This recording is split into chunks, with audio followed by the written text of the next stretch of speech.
How's it going? Just like, I'll give it one more chance to properly work. And if we crash, don't stare at me next time, bitch. Look at how long my eyelashes are. I'm flexing on all of you. Okay. Well, I'm taking this as the universe sign that I need to go to bed. Gag night council, gag night Zafree. Thanks for coming to stream. I don't even know what we were talking about. But Valorant was super fun. I was really stressed. Wanted to scream, cry, throw up, all of it. I got kills. I may have always been bottom fragging.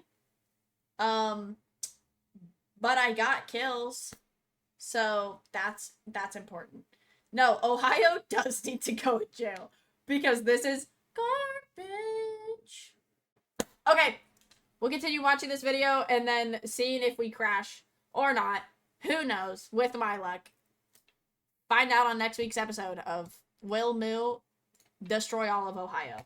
Basically just a giant FNAF 4 reference, with a similar bed, extremely similar toys, pictures, the damn fan, etc. Also on the right wall there's a poster hanging up for Rigor Mortis, one of Millie's favourite bands in Count the Ways. Interestingly enough, Oswald has drawn the FNAF characters including Spring Bunny, despite never having seen them before. I still have no idea why he's drawn these and put these up even before he ever jumped in the pit. Also, well, isn't that interesting? If you stand by Oswald's window and just simply wait without moving, eventually, I'm unsure if it's timed or random, I didn't stop watching it when it happened to me, the Stitch Wraith will actually appear in the window. It will disappear if you try to get close to it. This is proof that the Stitch Wraith and its connected epilogues plus stories, as you'll see more what did later, you send are me? indeed canon in this timeline. You can also trigger hallucinations when you stay in the dark for too long by turning off the lights in the room. There's also a random chance that the Godzilla parody poster will actually randomly transform into the Twisted Ones cover. No idea why it's there, but it is at random. When heading up into the basement, a Freddy mask will drop down, this being used to trade later. But some have theorized that with Cassie's dad being the Bunny Bully and Mike being the Foxy Bully, What that did you maybe say? Oswald's dad is actually the Freddy It's Bully just due a to having singing his mask in the attic. Once you get Oswald's dad's phone, you can actually call more than the numbers in the list already, such as 911, which they tell you services have been suspended in your area for budgetary reasons, and also use the number from the Fredbear's Family Diner poster, 1-800-083, to call Freddy Fazbear's Pizza and get the Golden Bite offer, with exactly 83 slices of cheese smothered in a molten layer of fine exotic butters. This being a direct reference to the Bite of 83 done by the Golden Fredbear, and No, that caused by cooks. Mike, who gets exotic butters later.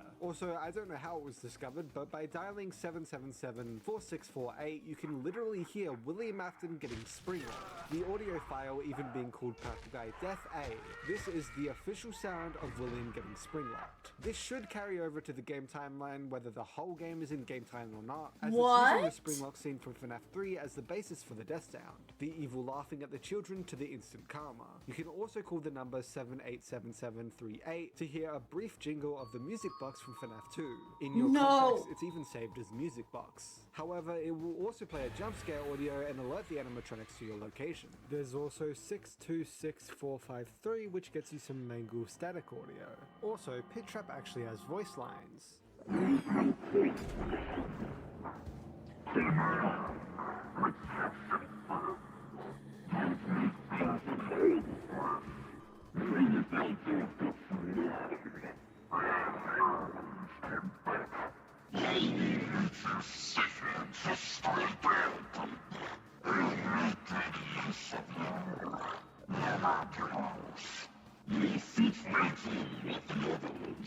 After you've escaped the house, you can then travel to the mill, which actually has the trash in the gang in the dumpsters. This seemingly being What? the exact dumpsters That's that Dumpster Diver Weekly found terrifying. in FNAF 6, where you could buy them.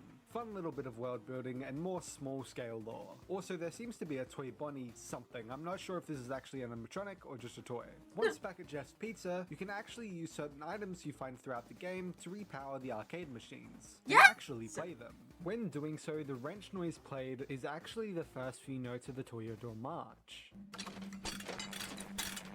Thanks, Frito's for messaging me about that. To play the Help You Lees minigame, you can use the weight resistant mechanism to reactivate it, which by the way, this minigame was actually a concept created by DJ Sturf, as confirmed in a comment on Dorko's first playthrough video, each minigame getting you new music and some tickets which will come into play later. You can use the puzzle matrix to reactivate the solve the puzzle minigame. I think you can we use solved the space age all speakers but to one. reactivate the fast food invader minigame. You can use the control panel to reactivate collect the hats, which you can hop on the second platform on the left, which doesn't seem to get you anything, to actually go left into a secret area, where you can keep going left and eventually find purple guy throwing away another hat, which you can catch to then go back to the exit and have 6 out of 5 hats. You can use the power supply to reactivate the deliver the pizza machine. You can use the electron gun to reactivate the shoot the space balloons machine. You can use the wooden balls to reactivate the pizza roller machine. You can use the token slot to reactivate the rescue the children machine, and you can use the voucher validator to reactivate the prizes machine. Also within the collector hats, the cannons and cannonballs are purple, which is a simple reference to the purple guy who's also in that minigame. Every time you reactivate a machine, there'll be a message that pops up really quickly that translates from binary to always watching. Also, if you interact with the news board in the arcade, you'll read win a free tour to Freddy Fazbear's Pizza Kit factory, being an obvious nod to the Pizza Kit story. Also in 1985's pizzeria within the arcade, the Bonnie neon light is now missing his face, a fun nod to Withered Bonnie. Within the storage room, you can also interact with the presents enough times for a toy Freddy plush to actually pop out of one of the presents, which can be used to trade for the firecrackers as well. Back at Just Pizza, and the room the missing children were killed in is now boarded up, just like what we heard happened after the MCI in FNAF 3. Also in the party room leading up to that room, there's a poster that looks like the FNAF 3 Toy Bonnie poster, next to the Balloon Boy poster from FNAF 3, and a Freddy poster that, to me, looks very similar to the Security Breach Freddy poster, where Freddy looks absolutely done with life.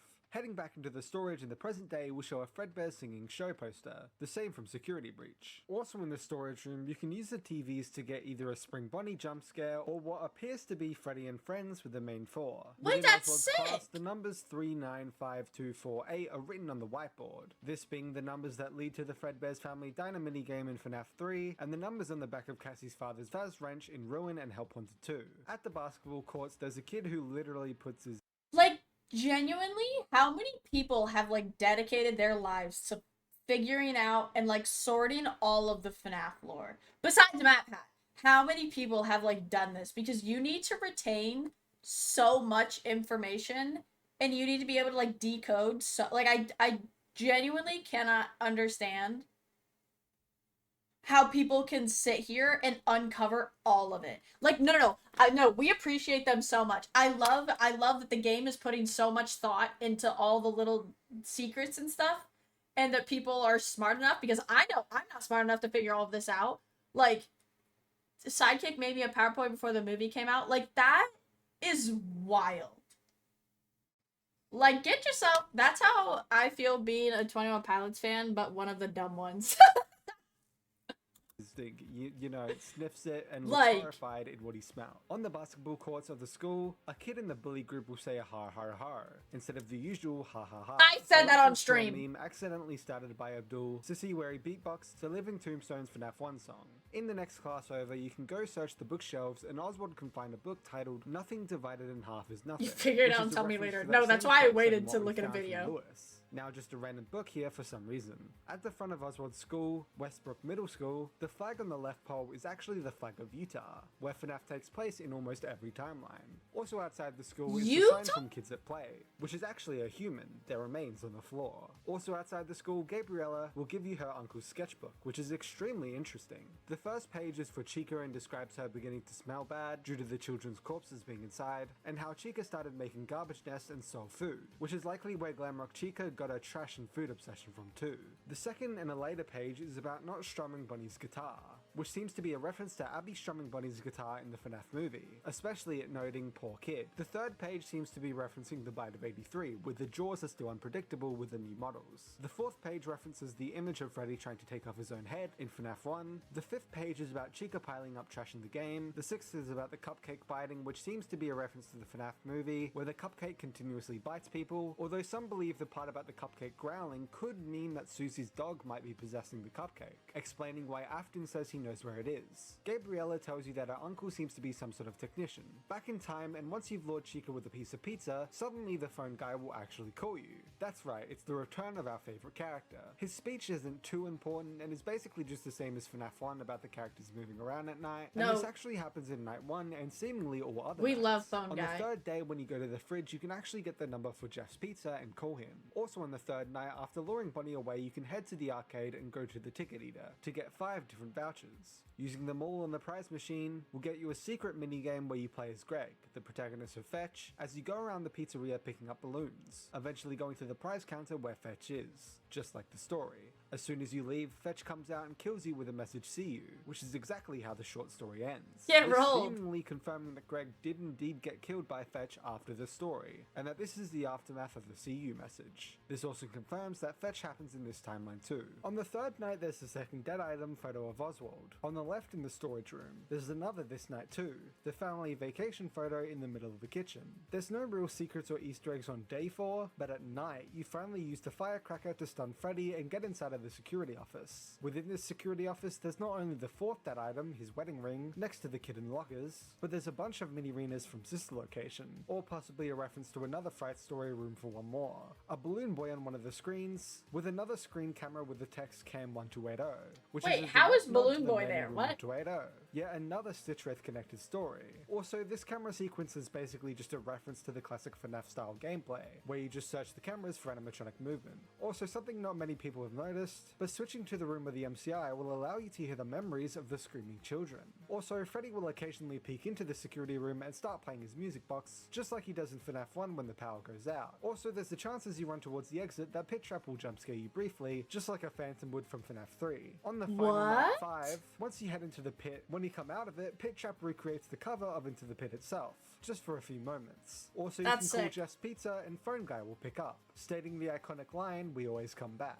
Once in the pit and Pit Trap isn't chasing you anymore, simply go into the security office room, open your phone and call your mum. This will actually begin another hidden minigame. This time you play as Eleanor Like, and you who must grab figured Sarah's that wish. out? Rebuild her from a normal form, slowly up to a beautiful form, giving her the necklace, which also appears in Tales from the Pizzaplex's frailty story, and once you finish, she eventually twitches and turns into a pile of metal, this being a retelling of To Be Beautiful, a Stitch Wraith connected story. This confirms that To Be Beautiful does indeed happen in this timeline. Also in the storage room is the final dead item, his name tag. This now unlocks a strange photo later in the night of William and Henry in partnership. This is the coloured version in the files. Also on this night, just like the FNAF movie's final night, Freddy and Bunny are on stage while Chica is the only one out and about. Not really an Easter egg, but later in night 5, we actually get to see the full party room. This is where it all happened. Once you crawl through the vent from the party room, you can see a plane on the desk on the left which might belong to the crying child, similar to how it belonged to Garrett, Mike's younger brother, in the movie, as well as there being what looks to be a classic fan, It's Me in the mirror, and the FNAF 1 Help Wanted newspaper. In the middle of the room, there's a Balloon Boy figure which could be a reference to the Balloon Boy figure from the FNAF movie. Also on the right of the room is what looks to be an Endo 02, as well as a picture from the original book trilogy of Dude, William Afton and Spring endoskeletons Bonnie and I Henry Emily hate. and Fredbear,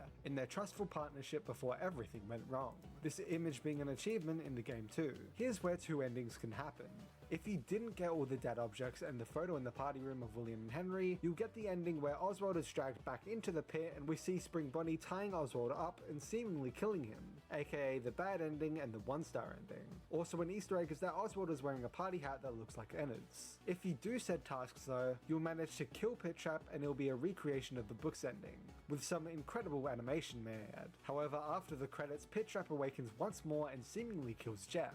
This is the 2-star What did ending. Jeff The do? only difference in the 3-star ending, which you get once doing all the secret endings in one run, is that instead of Jeff dying, the family has a night out at a popular looking Jeff's. There's also another secret ending if you fail the QuickTime event at the very end, where Oswald will be jump scared and eventually wake up with all the animatronics being friendly and simply waving. Waving like Glitchuck does in FNAF Help Wanted, with Freddy making the same sound he makes when completing the Solve the Puzzle minigame, eventually leading to Oswald heading towards the entrance with Pit Trap in his way. Oswald asks, "What am I?" and then his eyes brighten. This could actually be a reference to how in FNAF the dead do forget. So now that he's been killed, he starts to forget his name slowly and eventually doesn't remember who he is before he gets taken over. That's when you sick. complete the game, you can access the extras menu and see DJ Music Man. You can also now play the game with a variety of different changes as basically just a custom night-esque mechanic. Also, something I missed earlier is that on the main menu, if we click around the right side of Pit Trap, eventually a cupcake will appear. Also, for those achievement hunters, if you need to trip a bunch of times, simply spam A and D and you'll trip over and over.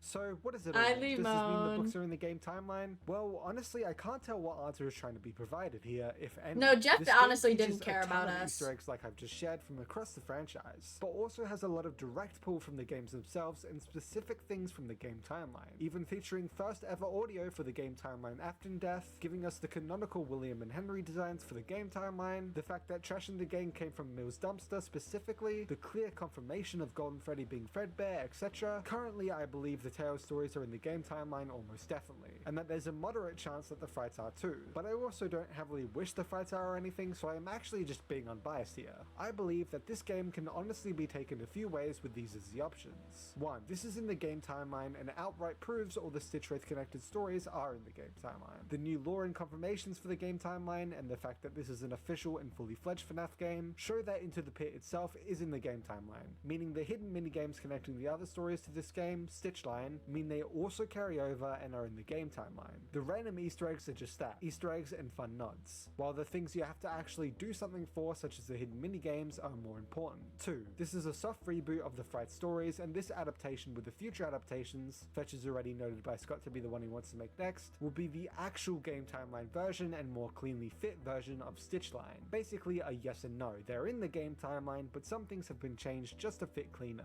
Or 3, this game isn't proven to be in the game timeline and does not actually change anything in the debate, There's leaving no the way. question still unanswered. Personally, again with no bias speaking here, I see almost no way there's a fourth option that this game somehow debunks Stitchline and actively proves it wrong, like at all. I think if this game isn't in the game timeline, it simply just means the debate remains unanswered, as it can't both be a fun anniversary non-canon game, No, but then also be the canon version of Stitchline that would now mean it's debunked, and we have the answer to the huge question.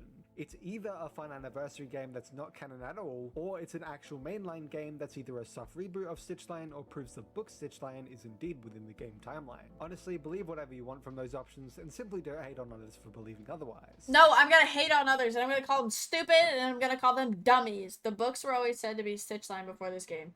Like, there's no way that this is a non-canon game. There's no way. Right? I have no clue. I'm not the smart person who's supposed to be figuring that out, so I leave that to other people. Bum, bum, bum, bum. Damn, now I just want to, like... Can they make faster FNAF movies? Like, I just need, like, a whole series. Like, I'm gonna be honest, I want the whole series now. But why make a whole game when it's not canon? Like, it has to be canon. But also, for the amount of lore they have, everything is canon. That too. Yeah.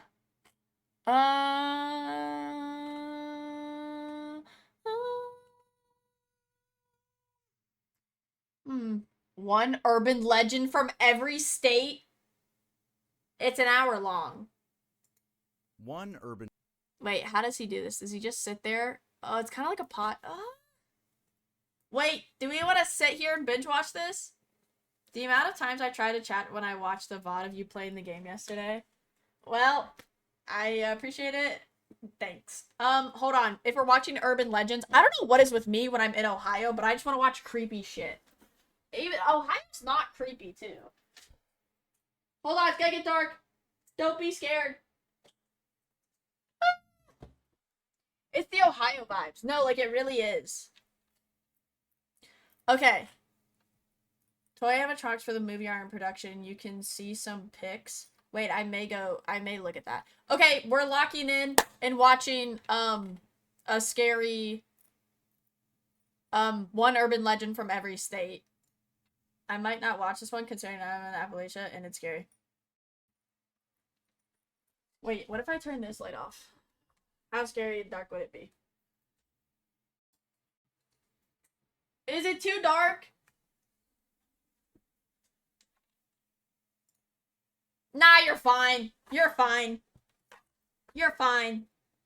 You don't really need to see that. Let me get this. Oh, I'm done. I'm inside, but like, teehee. One urban legend from every state. Bro, the Yes, we're gonna dude be jump going scared through me. Each and Oh. every one of the 50 states. We're talking about an urban legend which originated in that state. But first, we need to talk about what exactly is an urban legend. Good, According I to don't know. Merriam-Webster, Oh my god. Urban legend means Well- lake, you'd find a passageway to hell. But before we do get into the whole video, I do want to let you guys know we finally reopened up the Earl website. So the website back up is really going to help a lot. Next at Maltby Cemetery.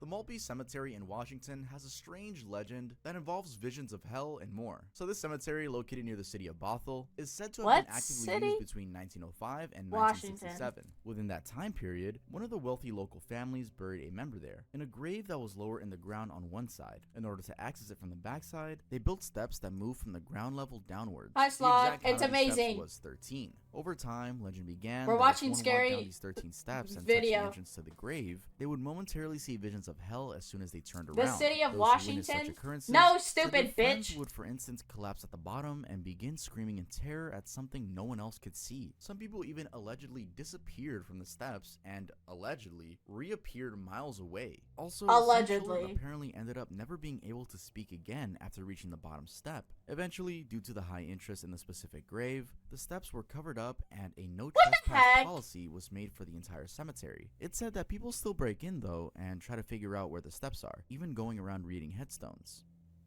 Oregon, Heceta Head Lighthouse. One of the most Why photographed didn't they lighthouses go in the in US order? is Heceta Head in Oregon. And while that is a pleasant reputation, it turns out it also has a sort of dark history that's led it to have a reputation of being one of the most haunted places on the West Coast. Built in 1894, this place was of course meant to keep the light up to warn mariners of Rocky Coast because it needed people to do that. It also housed the lightkeepers and their families. It's said that one of those men, the lightkeepers, had a wife named Rue. Now Rue, Hi, in a Rue. rather unfortunate incident, happened to lose one of her two daughters to a drowning accident near the area. It's actually suspected that the daughter is the one buried in an unmarked grave near a hill from the structure. Anyway, having lost her, Rue left the place and lived somewhere else far away. When she died though, she apparently came back in search of this daughter. She thus lingers in the lighthouse doing so. One of the well-known encounters with her was in 1975 when Jim Anderson, a workman there, was cleaning a window in the attic. He saw an odd reflection in the window, and when he swung around to look, an apparition of an elderly lady clothed in a late Victorian style gown was there. He of course fled the house, and it's said he didn't return for days, and also completely refused to keep working in the interior. Other sightings were reported after that and includes things That's, like like, not items too moving on their own scary. or disappearing completely, reflections, and disembodied screams. Very strange overall.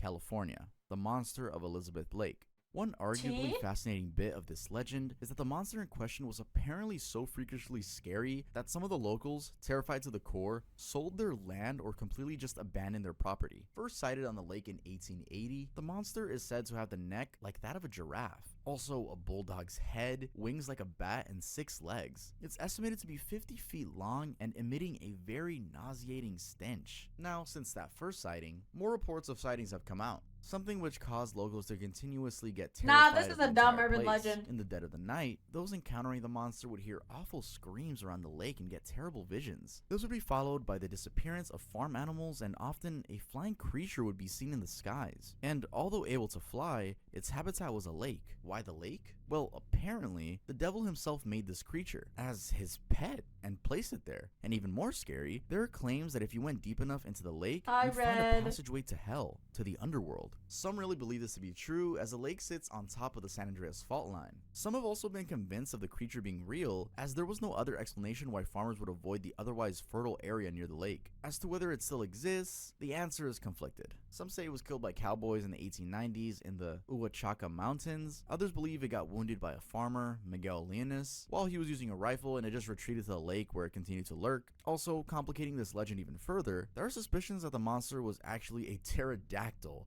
the prehistoric flying reptile, with a picture to back that up. But if you have common sense, you know that that is horribly fake. I say that a lot, don't I? Horribly fake. Okay, it's just regular fake. It's not horribly I fake. don't know what Actually, Ohio's it's not horribly is. fake. It's a bad Photoshop. But let's head on to Alaska. Alaska. Oh, the Alaska's Kalupalik. gotta have something. Alaska has quite a few urban legends, ranging from a vortex, a secret government mind control facility, and even a UFO base. However, among these, the legend of the Kalupalik stands out a lot. Suspected to have originated from the lovely Inuit community that lives near icy Arctic waters, the legend claims that in these cold waters exist creatures known as Kalupaliks. And unlike other mermaids out there, these have nothing good going for them. From their appearance all the way to what they do. They are thought of as resembling humans with other characteristics, including scales over their bumpy skin, fins emerging from their torsos, backs, and heads, webbed and clawed hands, and smelling like sulfur. And they also cover themselves Okay, so with far this is eider the duck scariest attire. one. Now, these creatures exist in the icy cold waters and will often lurk near the shores and hunt for children. Yes, their goal is to lure kids and steal them by putting them in their Amatis. which is just, it's like the baby carrying pouch used by Inuit women, and disappear into the dark caves of waters. It's said that they use humming to draw the attention of children and even knock under the ice to get kids to go to the weak parts of it. Also, unbelievably, once they get the children, they apparently keep them tucked in the caves or lairs under spells and feed off their innocence in order to remain immortal. Now, another creature that deserves special mention here is the Urson rat, or Urson Rats. It's up here. Urson Jello Rats. Limbo. In a very similar fashion to the Kalupaliks, trapping victims in lairs and caves, these, quote, little people of Alaska are known for their love of mischief. They apparently confuse and disorient travelers who pass by their territory and end up trapping them in caves. Some other claims about the Urson rat are that they are very human-like, but with extraordinary powers. It's likely that these powers are from the different dimension they're from, seeing that they move between that dimension and ours quite easily. They are also excellent craftsmen. Also, a year in our lifetime is like a day in theirs. That's really it for Alaska. Let's head on to the next one. Okay. Idaho. The water babies of Alaska's Massacre pretty Rocks. scary. So there's a theory that Idaho doesn't exist. It's not really a theory. I mean, it's just like a What? funny rumor, I guess. So if you're from Idaho, let me know down in the comments and let me know that y'all actually exist. Anyway, we're not going to be talking about that theory that Idaho doesn't exist, but we are going to be talking about a much, much creepier urban legend. The water babies of Massacre Rocks. So, right outside Pocatello town in Idaho, there's an area known as Massacre Rocks. It's a beautiful place. Yeah, I hosting didn't all know sorts that of Idaho activities, gets from shit golfing on. to fishing, bird watching, hiking, and even camping. However, it's alleged to I carry hope a people from dark Idaho history. are just called Apparently, hoes. long ago, it was inhabited by Native Americans, and at some point, they experienced such a severe famine that it was impossible to find enough food. The villagers bundled together and decided there really wasn't enough to go around and that they had to do something about it. Unfortunately, one of the resolutions for cutting back mouths to feed was that new mothers would have to take their newborns down to the nearby river and drown them. This was opposed to having them die of hunger. Anyway, somehow, these babies would survive and live on as small fish, even adapting to their new environment by growing fins, tails, and gills. They would also morph into ghoul-like spirits that go on to play tricks on humans that came near the Okay. water, and they would consume the flesh of anyone that got into the water. It's alleged that they would giggle or cry to get unsuspected victims to be like, oh, there's a baby laughing or crying, and they would snatch them up like that. I guess not snatch them up, they're pretty small, but you get it, like that was their little trap thing. If you thought Idaho having water babies was creepy, well then let's head on to Nevada, which coincidentally also has an urban legend about water babies. What? Nevada, water babies of Pyramid Lake. Found at Pyramid Lake in the Reno area, the story is that these babies could be responsible for the disappearance of fishermen. This is because every spring, it's alleged that at least one unlucky fisherman vanishes in the waters, and their bodies are usually never recovered. Some have claimed that this is due to the water being really deep, but then What's a with the different water group thinks that the babies water in babies are to America? blame. They believe that don't these know. babies have historically used the place as a hunting ground and sort of a place to exact revenge for what was done to them long ago. Apparently, these ill-formed, premature beings were thrown into the lake by the members of the Paiute tribe. The reason being that the tribe wanted to weed out the weak and keep itself strong. This, of course, made the babies angry, and so their spirits seek vengeance. It is said that till today, their cries and wails can be heard in the lake, especially in the early morning and evening hours, and in the spring, the prime fishing season. It's also claimed that they lurk just beneath the water, pulling in and drowning those who come too close, or just causing casualties like boat accidents. Utah Skinwalker Ranch. Oh! In 1996, a man named Terry Sherman sold off his 512-acre ranch just 18 months after buying it. Why? Well, he had seen it all. from UFOs and mysteriously large animals to being followed home. Based on an interview he did in June of that year, he was convinced that something strange was going on in the ranch and decided he wanted to be no part of it. For instance, he and his family of 4 would often witness these flying objects that seemed to be from another world. One was a small box-like object with a white light. Then there was a 40-foot long one, and also a large ship the size of several football fields. They also saw one that emitted a red ray in waves as it flew along. Then he had also discovered strange patches of flattened grass with circles about 8 feet, all within 30 feet of each other. Nothing could explain these perfectly flattened circles. He also claimed to have heard male voices about 25 feet above him, though looking up, nothing was there. His dogs had barked at the voices before running off. Even weirder, he lost cattle, 7 of his cows just vanishing and some being found mutilated. And that wasn't even all. There were even these wolf-like creatures, though about 3 times the size of a normal wolf, that were impermeable to bullets. He had apparently shot at them to no effect. Now, even after being sold off, the ranch continued to be the ground for these mysterious events, and even got the reputation for being cursed. One such activity is in the name, Skinwalker. This is the sighting of the wolf that we just talked about. It's a human-like creature, a shape-shifting werewolf, that also has a history in the Navajo Nation. It's in the tribal folklore that it was called a Skinwalker. Arizona, the Jerome Grand Hotel. You've probably heard of Arizona's Bigfoot, the Mogollon Rim Monster, and Skinwalker. Arizona's known for These are all very popular Bigfoot? urban legends and seem to be known by everyone. Few, though, know the mystery of the 3-star Jerome Grand Hotel. So it turns out that this hotel, previously a hospital, has had visitors complain of hearing sounds and seeing things in the wee hours of the night. And not just one visitor, no, a whole lot of them. The hotel has a journey that visitors sign, recollecting their experience, and apparently a 300-page journal gets filled each year. Top among these scary encounters include hearing voices, especially on the 3rd floor, and a ghost cat jumping on the bed and walking around. Room 32 is also featured heavily in these visitor accounts. What causes all of that? Well, from 1927, when it was opened, to 1950, it was the United Verde Hospital, a hospital that was considered one of the best and most modern in Arizona at the time. Problem is, a lot of people died there. A total of 9,000 people to be specific. And most of these people died on the 3rd floor, How are where you, an cheese operating room pizza? was located. Do you actually It's like suspected cheese that pizza? This is why most of the noises heard are on the 3rd floor. Also, it's alleged that room 32 had 2 known occurring there, hence its heavy haunting. One of these was a former miner who was confined to a wheelchair. He was reported to have climbed over the balcony railing and fell over to his death.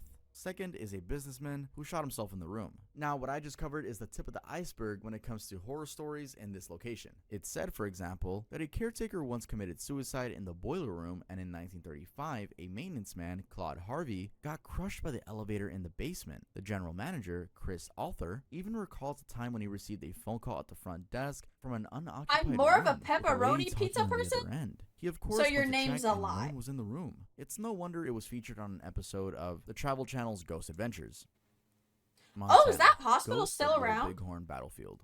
In Like, the 1876, building, there was a war the called cake is a Great lie. Sioux War, and part of it was the Battle of the Little Bighorn, where a local What? tribe at Little Bighorn River, the Crow Indian tribe, were fighting for their land against occupation by Lakota Sioux, Northern Cheyenne, and Arapaho tribes. Desperate to hold their ground, the Crow tribe called the U.S. Army for reinforcement. The Army sent about 700 soldiers, the 7th Cavalry Regiment, but they were met with a complete massacre. The total count of the dead was about 268, with 55 seriously wounded. Ever since, the place is said to be haunted by the spirits of those who died. People have apparently heard screams, yelling, and even gunshots from the area. Others have reported hearing sounds of horses. Now, interestingly, one theory that tries to explain these sightings and witness accounts is that it's all just an audio being played back What? to scare people, I guess. Sort of in the sense that so much violent energy was expended during that war that it made a quote impression on the land. Then, under the right conditions, someone plays the tape back to get witnesses to hear it and tell the story. But again, that is just a theory. Let's head on to the next one. Game theory.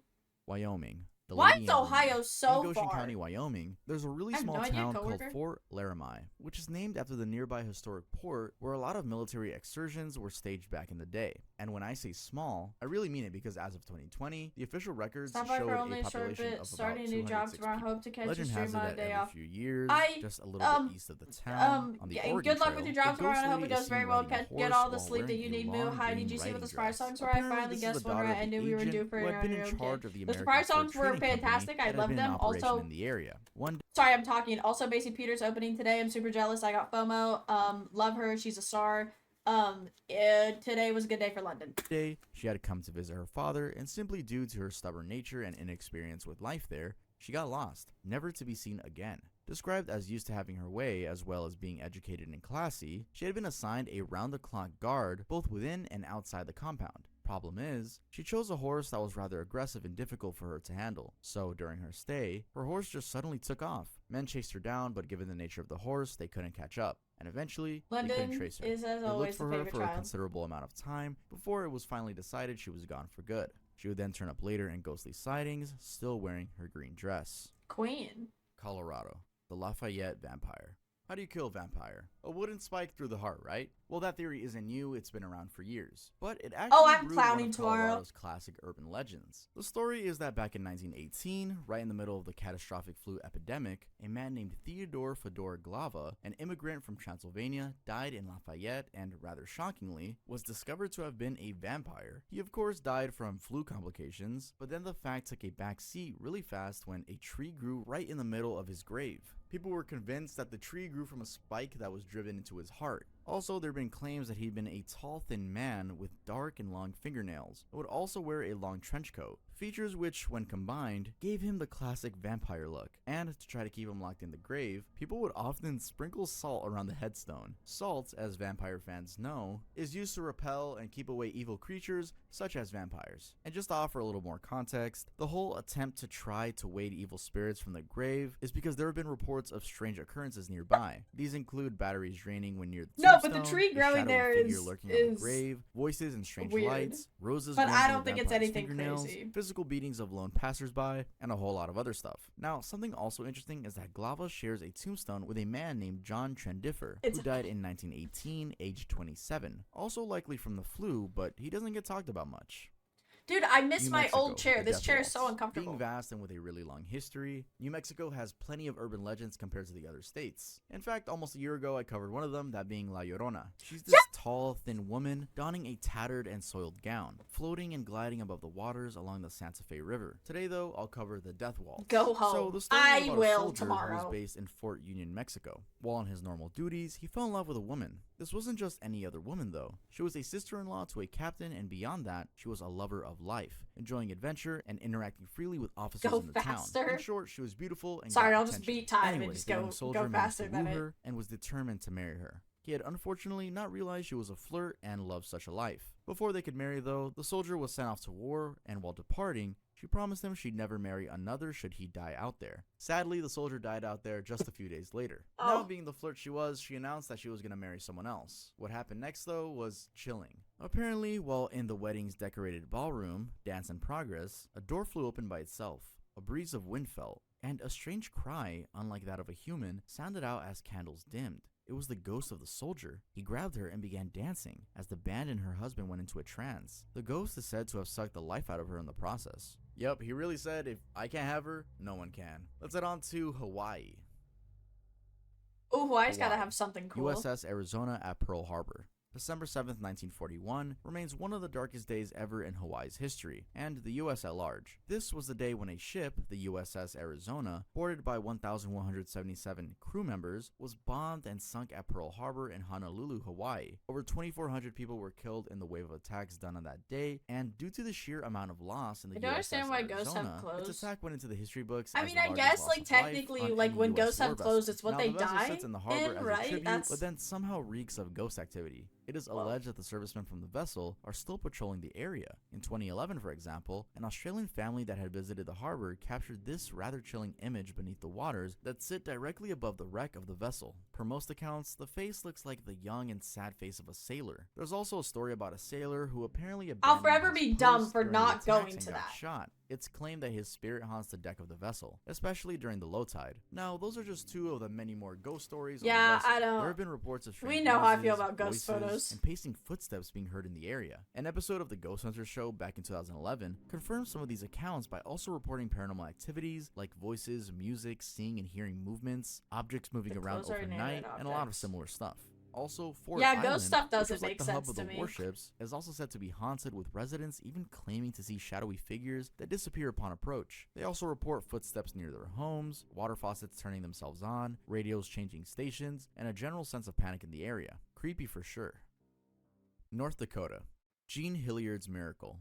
Most urban legends, while honestly scary, Shipwrecks seem are like big distant no-nos tales from here. the past. We consider However, them North Dakota has a graveyards. What do you mean fairly shipwrecks recent are big story, and no-nos? this one's actually true. This is a real event I'm about to tell you guys. Basically, Wait, is it about it's the sunken story of Jean ships? Hilliard, who, aged 19 at the time, had her body freeze That- at the negative past 30 one? degrees Celsius At Hawaii overnight, was? but then managed to recover. It's said that in the December of 1980, she had been on her way back home, her home being Minnesota, from an outing with Minnesota. friends, but then due to bad weather, she skidded off the road and ended up in a ditch. Luckily, she had a friend that lived just a few miles away, and so she decided to walk there and ask for help. I mean, she even had the appropriate clothing for the weather: Western boots, a coat, and mittens. However, before she got to the house, Oh, by I sheer see. bad luck, she tripped, fell, and lost consciousness. She apparently was found 6 hours later, completely frozen. She was basically a solid block of ice, quote unquote, stiffer than a board. Her friend, Wally Nelson, had instantly recognized her after seeing her in her front yard and rushed her to the hospital 10 minutes away. She had been so cold that doctors didn't have any hope with her. It was even difficult to get an IV into her arm. They began warming her up with an electric heating pad, anticipating her official death. To everyone's surprise though, she woke up after a few hours in spasms. She completely recovered, and there was no convincing those who witnessed it that it wasn't a miracle, from being like meat out of the freezer to being functional again. South Dakota.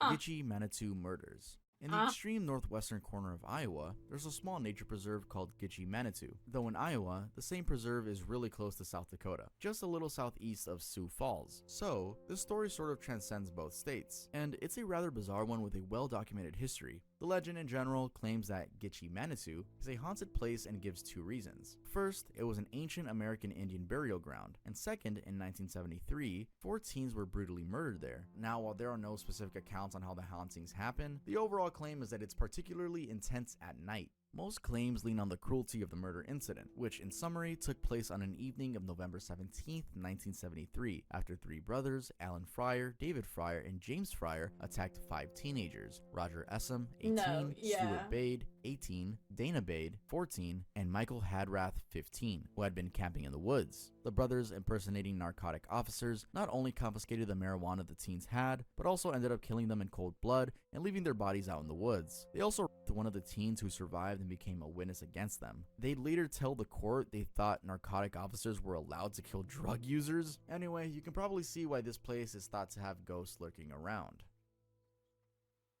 Nebraska, Blackbird Hill. About 3 What miles the- south of Macy, Nebraska, there's a hill called the Big Hi, Elk Robo. Hill, aka Blackbird Hill. Now, legend has it that on October 17th of every year, a woman's terrified screams can be heard echoing across the hill. This is usually during the full moon. There's also apparently a patch nearby where grass never grows. Why? Well, it all goes back to 1939, a story of love gone wrong. A story that a white man told the Omaha tribe. This happened in the mid-18th century. The white man had gone on a business trip and was to return home after a while and marry his lover. However, he got shipwrecked on his way back, and for 5 years he couldn't get home. And when he did, much to his disappointment, his lover had moved on and married the guy's childhood best friend. Ouch. They had also relocated in search of a better life. The man, unable to let go, set off to find them, and just out of sheer luck, he came across them somewhere down the Missouri River, at the foot of the Blackbird Hill. He Hey, had knocked on a Mr. random Bill. door, and it just so happened that the person who answered the door was his long-lost love. They immediately declared their love for each other and planned on going away together, back to the eastern US. Problem is, the woman's new man wasn't having it. He tried convincing her to stay, but she refused. So, in a fear of rage, he took out his hunting knife, stabbed her, and decapitated her. This is apparently the same spot of dirt where grass doesn't grow. Then, realizing what he'd done, he carried her in his arms and jumped off a cliff with her into the water. And that's the spot where screams are heard till today. What? Kansas, Molly's Hollow at Jackson Park. So the story is that long ago in Atchison, there lived an African American girl named Molly. She lived pretty normally until she began dating a white boy. Unfortunately, this was a time in history when such a thing was frowned upon. So, to teach her a lesson, some boys took things too far and ended up hanging her by her neck at a wooded hollow in the forest. This hollow where she was found came to be known as Molly's Hollow. Visitors to Jackson Park claim that she lingers till today. On certain nights around midnight, like, kinda screams can be heard weird. from the hollow. Some have also claimed to have seen a full-bodied apparition of what looks like a girl hanging from a tree. Others have also claimed unseen hands touching, pulling, and grabbing them as they pass through the hollow. Now, there's an alternative version that claims Molly was not African American and that she'd been hung by her boyfriend after she refused to, quote, go all the way with him. However, whichever the version, the legend remains insanely creepy and quite sad. Oklahoma. the Hornet Spooklight. What the So the story fuck? for Oklahoma is that on June 3rd, 1924, a young mother was struck by lightning on a horse carriage crossing a bridge past the Verdigris River. This was during a thunderstorm and she was thrown to the ground with her carriage, horses, and the baby. Now, though she couldn't see her baby, she could hear the baby crying somewhere. And then, as she peeked under the bridge, she fell in, never to be seen again. Legend has it that if you stop there and turn off your engine, especially on Friday the 13th, you can hear the baby crying. What's stranger than that, though, is the Hornet Spooklight occurrence. It's said that for over 100 years since 1881, there's a light just off the old Route 66, the northeast corner of Oklahoma, that has remained confusing to travelers. It's mostly believed to be a paranormal mystery. Those who know about it say this happens on a 4-mile stretch of a road named Devil's Promenade, and what is seen is a basketball-sized glowing orb. One has to be in Oklahoma, though, near the border and facing west to see it. Anyway, Is no it one just really knows a what it is, reflection? and allegedly, even the Army Corps of Engineers concluded that it is, quote, mysterious and of unknown origin. It apparently moves, spinning and jogging up and down, sort of like a lamp being held by a dancing ghost. Some say, though, What? that it's caused by vehicle headlights and how they interact with changing air density above the Spring River. However, those who believe they saw it completely refute that theory, saying there's no way headlights could see that far out. Texas. Hell's Gate at River Legacy Park. I know this shit's about This to be park, stupid. the River Legacy Park, located next to the Trinity River in North Arlington, is a very highly rated place for hiking, biking, and picnics. Go deep enough and you might find yourself in a spot tormented by spirits of war prisoners. Apparently, there's this one ancient trail that goes through swampy areas and overhanging trees and ends at a couple of wooden fence posts that once held up a gate. In that area, there's a large dirt mound that is alleged to have been the execution ground for Union Army spies during the Civil War period. So basically, the gate would open up to a nearby tree, which is where the hangings would take place. At this location, people have reported strange occurrences, including voices in the air, some speaking things that can't be quite made out, while others quietly praying or sobbing. These are believed to be the ghosts of the spies reliving the moments when they were being led to their deaths. Other experiences in the area include reports of people feeling uneasy, nervous, and even like they're being watched. It also gets unusually cold. Even weirder, some have reported seeing a lone figure standing nearby. It looks like a satisfied red-haired man wearing a Confederate general's uniform. His stance is claimed to be as if he's supervising the executions. Minnesota. Glensheen Minnesota. Mansion. In Duluth, there's a waterfront property on Lake Superior that dates back to 1905 and is considered Yeah, a great I think example of the Alaska design is and still architecture the prowess top of one the for me. Midwestern U.S. in the 20th century. Originally owned by Chester Adgate Congdon, the mansion is said to have cost a little shy of $900,000 at the time, and over the years, it has really maintained its original form and elements, including furniture, that it's considered a historic site. Now, the big twist is Wow. that somewhere along the way, a murder happened there and it became a haunted house. The story is that Sick. in 1977, Elizabeth Congdon, Chester Congdon's youngest daughter, was found murdered in the No, mansion. yeah, some are She had just been sad. suffocated Like, I wouldn't inside say her that's an older urban sister le- Helena's bedroom. Her I don't name is know. Velma Piatila was also found murdered. Then, quite strangely, a while later, the jewelry and other items that had disappeared from the house were found worn by Marjorie Congdon, Elizabeth's adopted daughter. She Oh. became the first suspect, but soon enough, police figured out it was Marjorie's husband, Roger Caldwell. He got tried, then conceded to the charges and got jailed. He did later get out of prison in 1988. He committed suicide and left a note claiming his innocence. Ever since, the house began being haunted. Guests, and even people passing by, have claimed to see apparitions of two women in the upstairs window. That's the window where one of the murders took place. In the basement, it's also said that a dark, shadowy figure lurks, and some have claimed seeing objects move on their own, and lights flickering on and off also on their own. Sometimes Lights, the that library doesn't also bother gets me, its it's an old otherworldly place. mist, which people have said is the ghost of Elizabeth visiting her favorite place in the home. Overall, one of the creepier ones on this list. Iowa.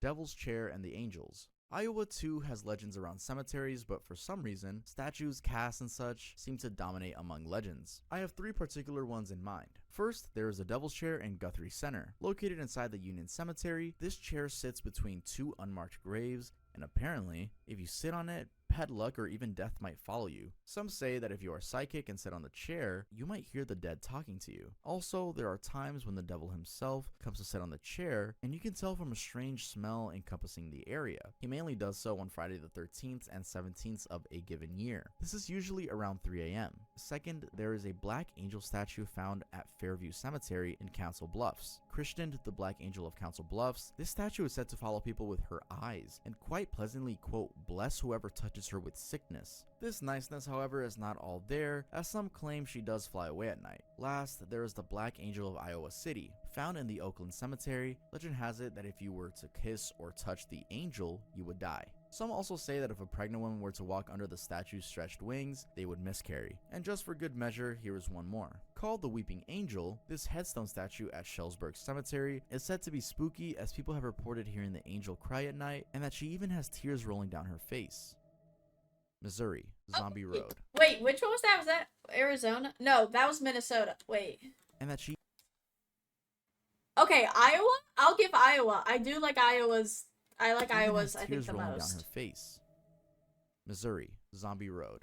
Just like Iowa What? and Kansas, Missouri has its own Devil's Chair, mainly known as the Baird Chair. It's located at Copycat. the Highland Park Cemetery in Kirksville, and the legend is that anyone who sits on it at midnight might end up either being punished or rewarded for their bravery. The whole legend is actually quite interesting, but what I found more interesting is Zombie Road and its associated stories. Now, this road, tucked away among hills and oak trees near Merrimack River, did not always bear that name. It was originally known as Lawler Ford Road, and apparently, it wasn't until the 50s that people began referring to it as, quote, Zombie Road. The name change was due to an alleged creepy man who lived somewhere in the forest, surviving inside a shack in the woods. It said that he would wander around, constantly attacking young lovers who sought to be alone there. Somehow, stories of his existence ended up being intertwined with ghost sightings, strange noises, and even vanishings. How does he Then, as become people a dug around zombie? as to who he was, speculation had it that the man might have actually been Mrs. Della Hamilton McCauley. This is the wife of a local judge who had been hit by a train and killed back in 1876. Why her? Well, she was the only person killed in a train accident in that area. There are also claims that the road, which is considered one of the most haunted in America, sits on top of one of the largest Native American burial areas in the country. It is thus thought to have the spirits of indigenous people, industrial workers, children, Confederate soldiers, and so on.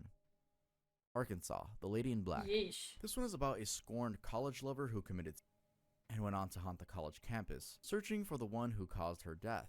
So, legend has it that back in the 1920s, Jane, a girl from Ouachita Baptist University, was dating Josh, an older boy from a rival college, the Henderson State University. Things were going good between the two until Josh began being ignored by his friends for dating someone from a rival college. They threatened to end their friendship with him if he didn't break up with her. Under this pressure, he broke up with her right before homecoming. Jane, smitten by heartbreak, put on a black dress and a black veil, then went on to jump off a cliff, De Soto Bluff, and died. Now, a different version of this legend exists where the colleges were reversed. In this reverse version, the boy left the girl for a younger freshman, and the girl just happened to plunge to her death over the De Soto Bluff. Either way, in both cases, the girl comes back to haunt the campus, looking for the individuals who stole her love. In the first case, she's said to be looking for the guys who threatened her lover into leaving her. In the second case, she was looking for the freshmen that replaced her. She apparently lurks around, particularly during homecoming, walking the halls, especially Womack Hall, with a candle and rattling chains. Of She course. also torments Smith Hall, as there have been reports of hearing screams and seeing flickering lights in the dorm. A lot of students believe she resides on the 8th floor of the dorm. To this day, it seems freshmen are warned about her existence at every Pine Tree speech, a traditional orientation speech, being told not to be afraid unless they were the ones who stole the girl's lover. Louisiana, the Carter brothers and vampires. Huh? In the 1930s, two brothers, John and Wayne Carter, were executed in New Orleans. Reason? Well, they were vampires. At least that's what people concluded. The story is that Okay. either in 1932 or 1934, For sure. as a girl ran down Royal Street, she got stopped by a police officer and told him an incredible story. She had just Chloe. escaped from a vampire's den. She had her wrist cut as proof. Investigations led the police to the corner of Royal Street and St. Anne Street where, shockingly, they found a dozen or more bodies with wrists slit and blood drained. Some captives were alive while some bodies looked like they'd been there for days. Surprisingly, the responsible parties, the Carter brothers, were nonchalantly working their jobs at the docks when this went down. They were, however, ambushed by officers at their apartment, although they got away. The next day, though, they were arrested at the docks. They somehow just went on with their daily routines even after being attempted to be arrested the first time. They supposedly admitted that they were vampires and got tried as serial killers in court. They got sentenced to death. And in an even creepier twist, once buried, there's a time their tomb was open and their bodies had disappeared. It's alleged that they're still seen around their apartment, on the balcony. Strange things related to the vampires have also apparently caused some of the modern tenants to break their leases. Wisconsin, Boy Scout Lane. In Wisconsin, west of the Wisconsin River Golf Club, there's a road called the Boy Scout Lane. It's an unpaved passage about 2,500 feet long, sort of sandwiched between Little Chicago Road and Cemetery Road. Now, legend has it that along this lane, back in either the 1950s or 60s, a group of Boy Scouts were murdered while out on a trip. It's unclear as to exactly how this happened because there are several versions of how it went down. One says that their bus got into an accident, caught on fire, and they got killed in the process. Another says that their scoutmaster was the one responsible. Yet another one claims that while walking in the woods, they had dropped their lantern, which made the forest catch fire and thus raising them all down. There's also one where they vanish without explanation, as well as another where they get lost in the woods and starve to death. What all the versions can agree on though is that the boys were in desperate need of help, and so even today, they can be seen hiking the forest undergrowth and even attempting to get help from their fellow scouts who visit the place. There have been reports that some visitors get a strong sense of being watched in the area and can hear breaking branches and footsteps, and sometimes even see red or white lights that look like swinging lanterns or beams. Some have even reported to seeing ghostly buses and children-like handprints on cars that stop in the area. Absolutely spooky stuff.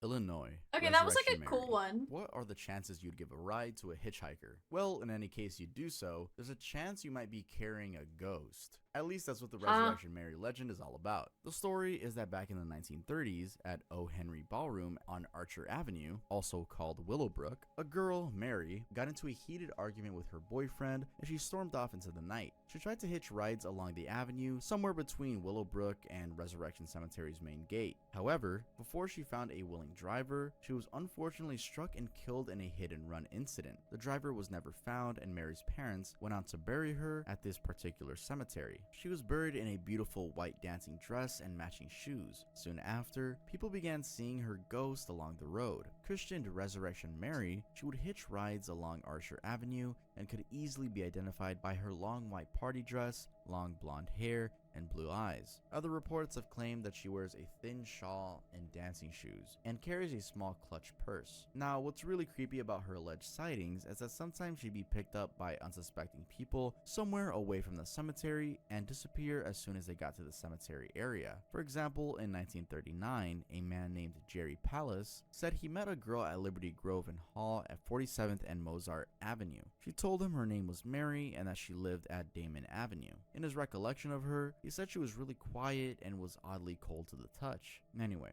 on the way to drop her home, she said she liked to go for a drive down Archer Avenue. She suddenly asked him to stop the car, exited, and disappeared into the Resurrection Cemetery. That would be the first of many similar incidents. No, because I would never pick up a hitchhiker. Michigan, the Michigan Triangle.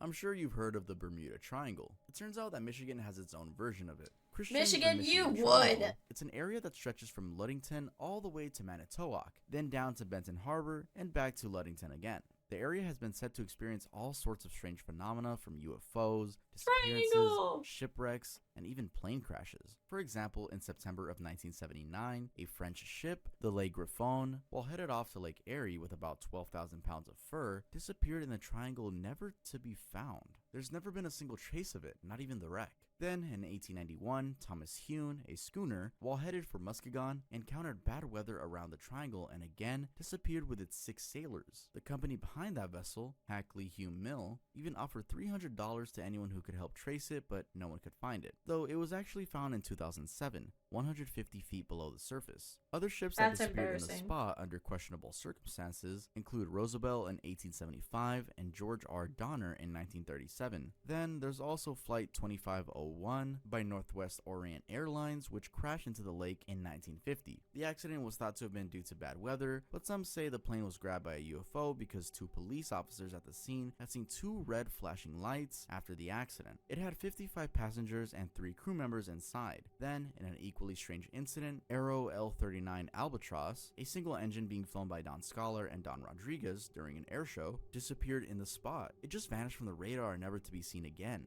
Oh, and even creepier, in 1978, a man named Stephen Kabaki disappeared in the triangle while out for a short skiing trip, only for him to resurface more than a year later with little to no memory or recollection of the time he'd been away. Indiana, 100 Steps Cemetery. Okay, Michigan may As have you a might guess from the semi-cool name, one, but 100 we Steps still hate Cemetery them. has something to do with 100 steps, but we'll get to that. First, also known as Carpenter Cemetery or Cloverland Cemetery, this burial ground located halfway between the cities of Brazil, Indiana, and Terre Haute has a history that goes as far back Red as the Civil flashing War, lights? and Call surprisingly, for it's help? still actively being used Aliens. today. Yeah, with no, that renovations jump is even having wild. been They done saw on 2 steps red just a few flashing years lights ago. and they were Now, like, while seeming quite serene it was and a peaceful by UFO. day, apparently, the place turns really spooky at night, especially at midnight. What happens at midnight? Well, legend has it that if you climb the stairs at midnight, counting each step on your way up the hill, you should have 100 as the final count. If so, then the ghost of the original caretaker of the cemetery would appear to you and tell you the date and nature of your death. Then, just like you counted on your way up, you need to count on your way down. And if your descending count is not 100, then the caretaker you just talked to will appear and kill you. Other accounts also add that as you count, hands might appear out of the ground and try to trip you, or you might try to hear sounds like cries of children, all in your attempt to disrupt you. There are still many variations of the legend, dumbest including one where one. the caretaker simply refuses to Just show like you it's your right about to future, happen, like, and a also week one where ago your and feet said- sink oh, into the yeah. ground, although the steps are made of concrete. Now, the cemetery is usually closed to the public from dusk till dawn, but this doesn't make the story any less creepy. Kentucky, Sleepy Hollow Road. Near the town of Prospect in Jefferson County, This one may be there's cool. a winding 2-lane road called the Sleepy Hollow Road. Why is it called so? Well, it has a tree line so dense that in many places, it's more like a canopy. Apparently, driving there at night, nothing else lights up the way other than the vehicle's headlights. Even during the full moon, light hardly makes it down to the pavement. It's all dark. Worse still, in some places, veering off the road would mean an almost 30-foot drop into embankment. Thankfully, there are guardrails to prevent that. By day, the road is said to be quite scenic. Now, legend has it that at night, there is usually a mysterious black hearse that can be seen on the road, and it normally causes drivers to veer off and fall to their deaths. Those Dude, who have witnessed holy it say shit, holy shit, holy fucking shit. I hate him. I hate him with everything that is in my heart. Oh, that better been the best fucking raid of his life. Or that better be someone that I love, because I don't like that person, whoever raided him. Oh, dude, that genuinely scared me.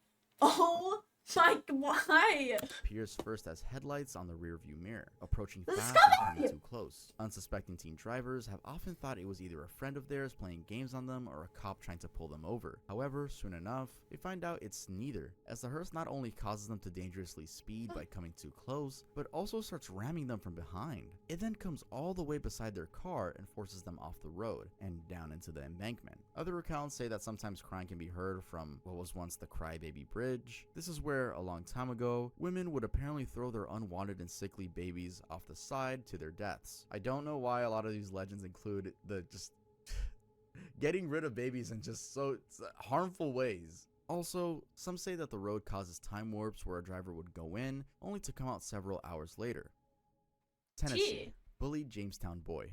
Jamestown, which is a small town I'm referring to, is found in northeast Tennessee in Fentress County. The story is that back at the start of the 20th century, at Pine Haven High School, one of the students, a boy, after finishing his school day, had decided to use the restrooms before heading home. He went in as normal and did his thing, but as he was washing his hands and ready to go out, the school bully snuck up behind him and shoved him into the mirror. Though this was a playful move, the boy banged his head on the glass, slipped, lost his balance, and hit the sink head first. The bang was so brutal that he died instantly. The bully, in a wave of panic, pulled out his pocket knife, undid some of the floorboards, and quickly rolled the body into the ground, reattaching the floor afterward. Some say that the boy had not died upon impact, and what killed him was being shoved underneath the floorboards, left exposed to the cold all night while being crucially wounded. Anyway, a few days later, puzzled by a strange smell from the restrooms, a teacher got on the case and the boy's remains were later found. It's unclear what happened after, but apparently, the boy's death was the beginning of that restroom getting This haunted. is one of the Locals most believe that if fucked you go to ones. that restroom and look What? into the mirror, you can see that boy standing behind you. Mississippi, Mercritis. Arguably one of the weirdest Mississippi urban legends is this disease from the 1950s that apparently caused men to drive women insane. So the disease was called Mercritis, and whether real or not, people back then believed it spread to the US from Europe and exhibited different symptoms between men and women. Thought to have been due to ingesting a large amount of paint or lead, the first case, again, was alleged to be from Europe, where a man, full of paint or lead, released a chemical that made nearby women, quote, descend into a homicidal rage. They apparently chased him down through a seaside village, and in a desperate attempt to escape, he jumped into the icy cold waters. With no speck of hesitation or care for their own safety, the about a dozen women jumped in too and unfortunately drowned in the process. In Mississippi, after men had ingested lead, apparently women were so enraged by the chemical that the men released that they swept through the streets with a mission to kill every man they could lay their hands on. Now, while some believe this is just a legend, others think it was a true disease and that it got covered up by the community because no one had a cure. This is definitely one of the more silly ones on this list. Now, let's head on to Ohio. What is this? Ohio, Rogues Hollow. Kentucky has Sleepy Hollow, this deserted road where a ghost hearse runs drivers off the road. Well, it turns out that Ohio has kind of a similar thing going on. Called the Rogues Hollow, apparently most Doylestown's residents don't even know it exists. This is despite the disturbing things that have been reported there, from a crybaby bridge, a haunted mill, and Where's even Rogues a headless Hollow? horseman. Part of its arguably past is that it's said that the Hollow was once a place of outlaws and gangsters. They used it as their hideout, and unsurprisingly, shootouts and robberies were commonplace there. And these sorts of activities went on until the 20th Oh, that's century. 84 All that is miles from interesting, me? but then Girl, one you're quite kidding. unnerving story that stands above the rest is that of the Headless Horseman. It's alleged that in the 1800s, at the top of a hill near Route 65, there stood a ghost oak tree. The tree had a branch that hung so low that most riders had to duck to avoid it. Where One the unfortunate Headless Horseman? though, weighed down by ice and going full speed, struck it and it severed the horse's head. From then on, riders began reporting they would see a devilish creature sitting on a headless horse beneath that tree. Also worth mentioning is that the Crybaby Bridge nearby has an equally chilling story. Apparently, a family once had an accident there and they instantly died. The baby, though, remained alive and starved to death slowly. Their cry can still be heard in the area. No, Alabama. Ohio was. Oplica's Spring Villa Mansion. One of the most interesting yet spooky legends from Alabama, arguably, is the antebellum-style Spring Villa plantation house located in the city of Oplica. So, apparently in the 1800s, a couple, Penn and Mary Young, had the house built for them by Horace we got King, the Headless a former Horse? slave to That's Mary's so father, much John worse. Godwin. And just maybe a little bit of context here, Horace built it as a kind gesture to Godwin's That's children. so He much was sort of trying worse. to take care of them as his own out of the kindness his Who father has the had shown Headless him, although Horseman? they had already freed him after Godwin's Because death in Ohio, 1859. we're now the going to be two did not besties. entirely Go live in visit this place for a house, vlog. using It's it only instead 84 as a country miles. home for Take lavish me like an entertainment. hour. Seeing as one of the businesses Penn Young was controlling as a superintendent, Chihuahua Limeworks, was located nearby. And speaking of Penn Young, it's actually said that he was the go-getter kind of businessman, having had to learn to fend for himself since his dad died when he was just 12. He successfully dabbled in merchandising and gold trading before he set on limestone exploration in Alabama. But then it seems that part of this grind meant abuse of slave labor, because he did apparently make enemies among his servants, something that would come back to bite him. Specifically, what happened is that one day, just before he came back home, one of the servants hid midway up the spiral staircase, specifically on the 13th step,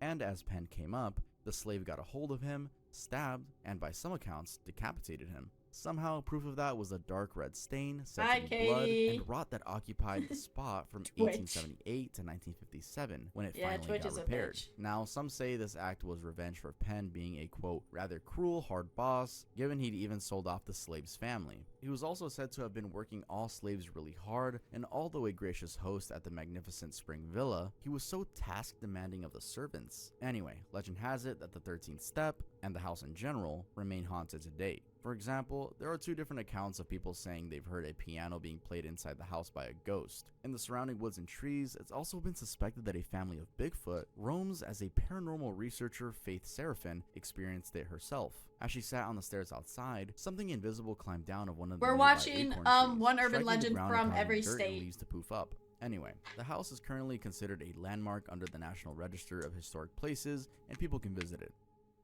Maine, Pitcher Man. Legend has it that at Goose River Bridge, a man, or rather the ghost of a man, William Richardson, can be seen with a pitcher in hand, wandering around trying to endear people. Passersby have claimed that the man offers them ale before disappearing into thin air. Also, for those driving, he sometimes even thrusts a pitcher through the car's window. Overall, he's pretty full of gestures. The question though is, how did he end up that way? Well, it all goes back to 1783, when the War of the American Revolution came to an end. Where's It's said Goatman's that Bridge? Come on Richardson now. was much celebrated by the Goose River Village, known as Rockport back then, for his efforts in aiding Samuel Tucker, a privateer who stole a British ship, by guiding him away from British troops. Some say he might have also fought in the battle. Either way, being proud of his role, a celebration was set up in the village and barrels of ale were brought out. Pitchers were passed around and they ensured mugs were constantly full. This party, however, went sort of overboard, and unfortunately, after having more than he could handle, Richardson wandered away into the night, and sadly he met his death. It's said that he either fell off the bridge or got killed by British sympathizers by being struck on the head with the back of a rifle and left to fall over the bridge. He would later be seen as a ghost wandering the bridge with his ale in hand. New Hampshire, legend of Goody Cole. There are quite a few urban legends in New Hampshire, but one of the interesting yet sad ones has to be the legend of Goody Cole. It's said that in 1656, people of the Hamptons were convinced there was a witch among them, a lady by the name of Goodwife Eunice Cole. Witches were frowned upon in the area, and unsurprisingly, they wanted her dealt with. This meant a trial had to be done, and as they wished, she ended up in prison, convicted of Ooh. witchcraft. Dejected, she served her sentence in full, and in 1670, she was released and returned No, to yeah, I was gonna Hampton. say The 80 problem years was old? that her That's neighbors were crazy. still not having it. They accused her a second time, and she got subjected to yet another trial. Maybe, justifiably, she never forgave them for this. Even though that second trial found her innocent, she still held a grudge. This was also probably because they treated her like an outsider, exiling her and forcing her to beg and scavenge for berries in order to survive. Witch. Then, maybe as expected, after her death, she came back to haunt the area and was apparently responsible for quite a few tragedies. One of those was the sinking of a ship that killed 8 people. Good thing though, I think, the town decided to appease her spirit by exonerating her in 1938 and setting up a grave marker in her honor in the 1960s. It's said that since then, her spirit has been much more harmless. What? Vermont, the Okay. old Hayden House. One of the most mind-bending legends to come from Vermont revolves around an old house called the Hayden House, located just outside the city of Albany. The house was built by William Hayden Jr. in 1854, but before we get to 1854, we have to go back to the earlier years. So, in 1828, William Hayden had married from the family of Mercy Dale, a wealthy woman, and they all moved in together. And Dale, being a nice Sick. person, had done everything to maintain a good relationship with the Hayden family. I mean, they were after all her daughter's people now. Now, part of this good mother-in-law business included lending large sums of money to Hayden. The money was supposed to support the guy in business expansion, but then he used it all up living lavishly, and even worse, refused to pay back any of it to Dale. Then, even worse than that, Dale suspected that Hayden was slowly poisoning her so that he could get some more of her money. So, she moved out, and on her deathbed in 1830, she decided to curse him and his entire family. He called him to the bed and told him, "The Hayden name and race shall become extinct in the 3rd generation, and the last of the name shall die alone in poverty." Years went by, and Hayden even built a fancy house in 1854, but only 2 of the 9 children born to him survived into adulthood. One of them, a daughter, died childless at 64, while the son, Will, died at 83. And though he had children, eventually all of them died with mysterious things having happened to them. Dale's curse seemed to have worked. Wait, that's weird. Massachusetts, Route 44 hitchhiker. This state has a state hospital with a strange history, but what I find more interesting is that just like Illinois with Resurrection Mary, they have a ghost hitchhiker which has been around since